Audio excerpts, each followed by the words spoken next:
ಈ ಹೆಡ್ಲೈನ್ಸ್ನ ಪ್ರಾಯೋಜಕರು NBC bearings ದೀರ್ಘಾವಧಿ ಸ್ಪರ್ಧೆಗಾಗಿ ಸುದೀರ್ಘವಾಗಿ ಪೆನ್ ಡ್ರೈವ್ ಕೇಸ್ನಲ್ಲಿ ಪ್ರೀತಂ ಗೌಡಗೆ ಸಂಕಷ್ಟ.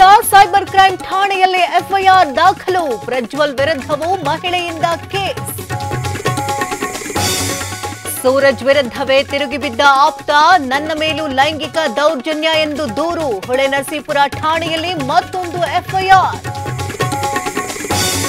ರೇಣುಕಾಸ್ವಾಮಿ ಕೊಲೆ ಕೇಸ್ನಲ್ಲಿ ದರ್ಶನ್ಗೆ ಸಂಕಷ್ಟ. ಶೀಘ್ರ ಚಾರ್ಜ್ ಶೀಟ್ ಸಲ್ಲಿಕೆಗೆ ಖಾಕಿ ತಯಾರಿ. 140ಕ್ಕೂ ಹೆಚ್ಚು ಸಾಕ್ಷ್ಯ ಸಂಗ್ರಹ.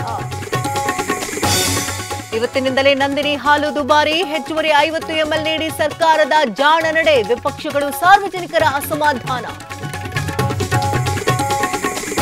ಬೆಂಗಳೂರಿನಲ್ಲಿ ಗನ್ ತೋರಿಸಿ ಖತರ್ನಾಕ್ ದರೋಡೆ. 30 ಸೆಕೆಂಡ್ನಲ್ಲೇ 60 ಲಕ್ಷ ಮೌಲ್ಯದ ಚಿನ್ನ ಲೂಟಿ. ಮಾದನಾಯಕನಹಳ್ಳಿ ಠಾಣೆಯಲ್ಲಿ ಕೇಸ್ ದಾಖಲು.